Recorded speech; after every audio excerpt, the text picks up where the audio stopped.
आशा करता हूँ आप सब बहुत अच्छे होंगे। मेरा नाम है सिद्धांत अग्निहोत्री। स्टडी ग्लोस पे आपका बहुत बहुत स्वागत है। 1 सितंबर को मुंबई से ये जो हमारी जगदीप धनखड़ की वाइफ है, उन्होंने, हमारे वाइस प्रेसिडेंट की वाइफ है, उन्होंने ये शिप महेंद्रगिरी जो एक वॉर शिप है, इसको जो है वो लॉन्च किया है। ठीक है, बात करेंगे इसकी। जीएस पेपर 3 का बहुत इंपॉर्टेंट पार्ट है ये, और आपको पता ही है कि इंदर सर जीएस 3 और हमारे नवीन सर देखेंगे इसको। आंसर राइटिंग चाहिए आपको, और जगह 10 से 15 हज़ार आंसर राइटिंग हमने सिर्फ 490 के करीब निकाली है। वैसे असली में उसकी कीमत 350 है, जीएसटी लग जाता है, हमारी कोई गलती नहीं है। गजब के फैकल्टी, सब स्टार फैकल्टीज है, एसडीएम ऋषि सर, नवीन सर, खुशबू मैम, इंदर सर, सब यूपीएससी क्लियर्ड। आपके आंसर चेक होंगे हिंदी इंग्लिश में, दोनों में। क्लासेस शुरू हो गई है दोस्तों, तो देर ना करें। 3 महीने तक क्लासेस रोज चलेंगी, तड़ातड़ आपको प्रैक्टिस जो है वो करवाई जाएगी। तो महेंद्रगिरी जो है, पॉइंट्स के साथ ही हम चलते हैं। महेंद्रगिरी 7th और आखिरी शिप है प्रोजेक्ट 17A का। ठीक है, GRSE और माजगांव डॉक लिमिटेड जो कि सरकार के ही अंदर आती है, ये दोनों मिलके प्रोजेक्ट 17, इससे पहले था शिवालिक रेंजेस, शिवालिक फ्रिगेट्स, अब ये प्रोजेक्ट 17A आ गया, जिसको नीलगिरी फ्रिगेट्स। प्रोजेक्ट 17A में टोटल 7 शिप्स डिलीवर करने हैं, वॉर शिप्स बेसिकली। तो ये 7वां और आखिरी है जो हमारी नौसेना को एक अलग ही ऊंचाई पे ले जाएगा। ओके, तो आपको बता दूं कि अभी तो MDL ने 4 शिप्स बनाए हैं और GRSE ने 3 शिप्स बनाए हैं। सबसे बड़ी बात है, ये 75% ये भारत में बना है, आत्मनिर्भरता इसमें बनी हुई है। INS नीलगिरी सबसे पहले इसको लॉन्च किया था, फिर उदयगिरी, विंध्यागिरी, दूनागिरी, महेंद्रगिरी और एक और था। ठीक है, एक और था, मैं भूल गया। टोटल 7 थे, और आप देख लीजिएगा, थोड़ा सा भूल गया मैं, एक और था। विंध्यागिरी, दूनागिरी, महेंद्रगिरी, नीलगिरी, याद नहीं आ रहा मुझे, चलो कोई नहीं। तो 7वां शिप है और आखिरी शिप है जिसको लॉन्च कर दिया गया है। ठीक है, ईस्टर्न घाट्स, उड़ीसा, महेंद्रगिरी वहां पे, तो वहां से नाम लिया गया है। नेमिंग ऐसी पर्वत श्रृंखलाओं पे की गई है। ठीक है, अब ये एडवांस्ड वॉरशिप्स है जो कि प्रोजेक्ट 17 क्लास, ये प्रोजेक्ट 17 इससे बेटर, ये शिवालिक क्लास, अब ये प्रोजेक्ट 17A है। सबसे अच्छी बात है, रेडार से ये कोई रेडार कुछ नहीं, ये radar coating, radar absorbent, radio waves absorb कर लेंगे, निकल जाएंगे, ये आपको पता भी नहीं चलेगा। मिसाइल तैनात कर सकते हो, वॉरशिप्स यही तो होते हैं, एम्यूनिशंस, मिसाइल्स। ये जैसे आमतौर पे शिप्स पैसेंजर्स को ले जाते हैं, ये एम्यूनिशन को ले जाते हैं, मिलिट्री को ले जाते हैं।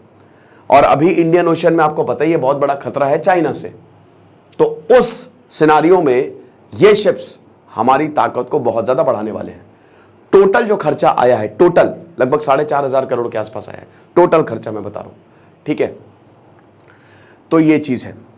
तो ये जो टेक्नोलॉजी की एडवांस्ड शिप है, ये भारत की नेवल हेरिटेज का जबरदस्त सिंबल है। और ये जो शिप है, that is designed by Indian navy worship design bureau. ठीक है, और जैसा कि हमने बताया कि 75% जो ऑर्डर्स हैं, और मतलब ये पूरा एक तरीके से भारत ने आत्मनिर्भरता का कारण है, ये सिंबल है। ये कहते हैं ना कि मेड इन इंडिया, तो मेड इन इंडिया है ये। बाकी अगर हम बात करते तो फीचर्स क्या हैं, सबसे पहले तो भैया फीचर्स की बात करें तो कहीं पे भी ये मार देगा। मिसाइल आप 8 ब्रह्मोस मिसाइल इस पे तैनात कर दीजिए। मैं आपको मिसाइल्स के बारे में, जो इसकी मॉड्यूल प्रोफाइल तो बहुत ही ज़बरदस्त है, यहाँ पे मैंने अपने नोट्स बनाए हैं। लेकिन जैसे अगर आप एंटी सरफेस वॉरफेयर की बात करें तो 8 BrahMos anti ship cruise missiles, सब में 7 के 7 शिप में। ठीक है, जिसकी स्पीड मार्क 3 के करीब, यानी कि स्पीड ऑफ साउंड को मार्क 3 से नापा जाता है, यानी कि स्पीड ऑफ साउंड से 3 गुना ज्यादा सटाक से ये वार करेंगी। साथ ही साथ OTO malaria 76 mm naval gun, वो धर धर धर निकलती है ना शिप से, जबरदस्त, मतलब एक झटके में ही सबका काम तमाम कर देती है। फिर MK-45 127 mm गन, ये इंस्टॉल्ड है। ओके, ये तो सरफेस पे है कि अगर सरफेस पे शिप पे तैर रहे हैं तो उनको खत्म करेगी। अगर मान लीजिए ऊपर कोई हेलीकॉप्टर आ गया या फाइटर जेट आ गया, तो एंटी एयर वॉरफेयर क्या है ये भी मैं आपको बता देता हूं। 2 Barak ATR surface to air missile आप इस पे तैनात कर सकते हैं, ठीक है ना। LRSAM आप इस पे तैनात कर सकते हैं। Ballistic missile, cruise missile, antiship missile और अनमैन्ड एरियल व्हीकल तक आप इस पे तैनात कर सकते हैं, सब कुछ। और 150 किलोमीटर की रेंज होगी ये। 150 किलोमीटर तक कुछ भी अगर हवा में उड़ेगा तो उसको मक्खी की तरह मार या मच्छर की तरह मार देगा ये। एंटी सबमरीन वॉरफेयर की, अगर नीचे सबमरीन जा रही है और अगर ये शिप के पास आ गई तो बेटा गया, समझ रहे हो।